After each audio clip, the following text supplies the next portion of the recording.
Hey guys, welcome back to my channel. If you're new here, my name's Cece. I'm 19 in a few days and I have Tourette's syndrome. Just before we get started, make sure to like, subscribe and turn on the notification bell so you get updated when I post. So this video is 10 useful tips for parents of kids who are struggling with their mental health from a neurodivergent teenager's perspective. For kids with chronic illnesses and things like Tourette's and other neurodivergencies are so much more susceptible to things like depression and anxiety. From personal experience, I know how much damage these can cause, so these are some tips from me to you. So the first one is believe us. I think this is a really important one because so often I get kids coming onto my page asking for help because they've asked for help and their parents don't believe them, or they think they're attention seeking, and if you don't doubt us and believe us straight away, then that's going to help us to trust you even more, and we'll be able to be more open with you and just know that you're there so we can talk to you. Fucking shit, bro. Fuck off. Yeah, so the best thing that can happen is you take them to the doctor and there's nothing wrong, but the worst thing that can happen is actually a lot more sinister than that, so I think it's worth taking the risk and going to the doctors just in case. God, what's wrong with the light? A huge stereotype that we have as a generation is that teenage girls fake things for attention and teenage boys need to be tough and show no feminine emotions. Something I've come across on social media far too often is young boys who feel like they can't ask for help because they need to seem tough and they can't show any sign of weakness. In a lot of cases, teenage boys are going to struggle a lot more to come forward and ask for help, so don't dismiss them because that's a massive step for anyone, let alone someone who's been told that they can't show emotions their entire life. Number 2, this one is actually about attention seeking. So my way of looking at attention seeking is that it shouldn't always be seen as a quote-unquote bad thing. Attention seeking can often be a sign that they're actually asking for help, but they just don't know how to word it. If they were happy and content in themselves, then they wouldn't need the attention, so maybe ask what's wrong.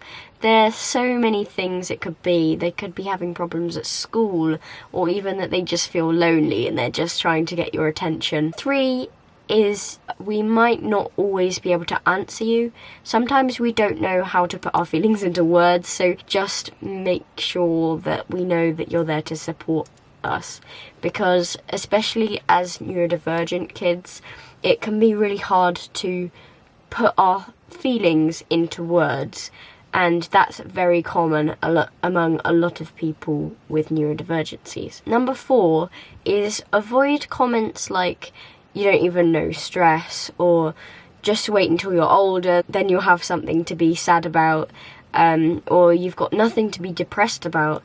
Some people's immediate reaction is that kids are too sensitive these days, but at the end of the day, whether people think they're being sensitive or not, those comments can still negatively impact people, and the step forwards with opening up about mental health issues is massive, but these comments are unfortunately very invalidating and will probably just make us not want to ask for help.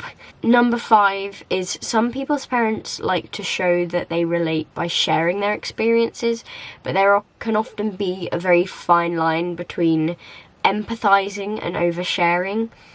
Also, sometimes to us, when we're struggling, it can be seen as a competition, that the parent is comparing their struggles to our struggles to make our problems look smaller. That may not even be the case, that may not be the intention, but it can feel very real to us, especially if we're not in the best headspace, because things can tend to be interpreted in a more negative way. Number 6 is remember to take care of your own mental health.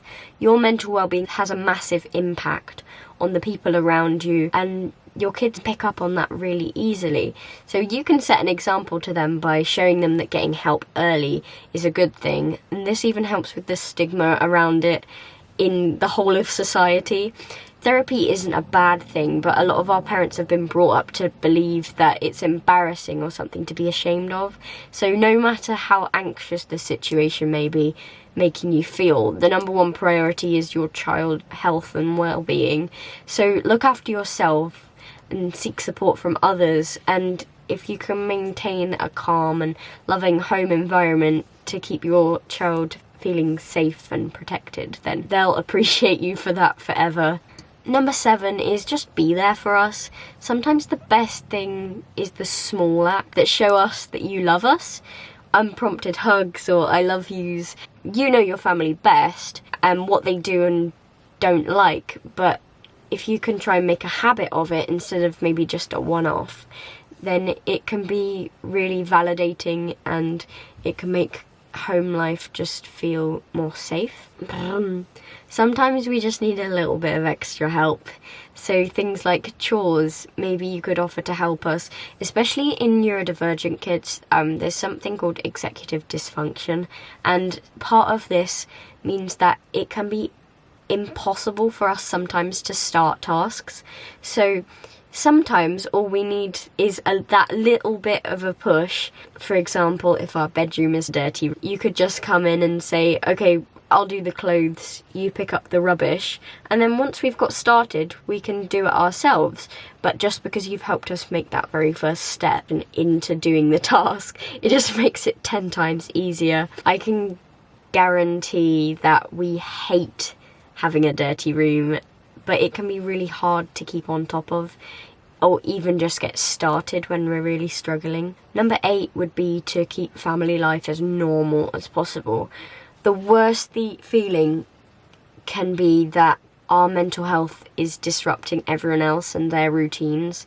So if you make sure that, especially if we have siblings, keep everything as normal as you can for everyone's sakes. I have 3 siblings, so I know this was really an issue for me. This means it's very important to make sure our siblings are okay too, as overlooking one sibling because the other is struggling is very easy to do. Provide them with support as well. And 9 is involve us in the process.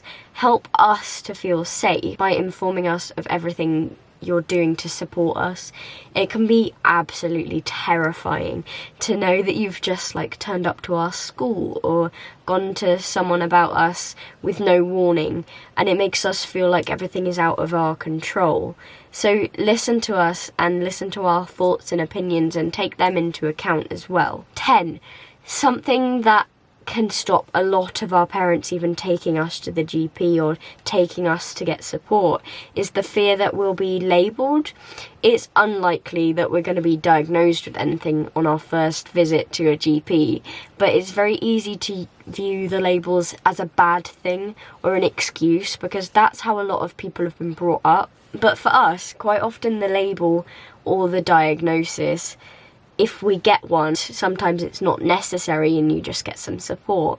But sometimes the label or the diagnosis can be such a relief just to know what's happening to us and why it's happening as well. Especially as neurodivergent kids, knowing what's happening, why it's happening, and how we can stop it from happening is part of the process in feeling better, and it can help us to understand ourselves and our own feelings as well. There's a lot more that I could probably say, but that was 10 tips. These tips may not work for everybody and every family is different, but these are things that would have helped me growing up, so you can adapt these to fit your kind of family dynamic. To make this video, I worked with the Charlie Waller Trust, who are a leading mental health charity established in 1997.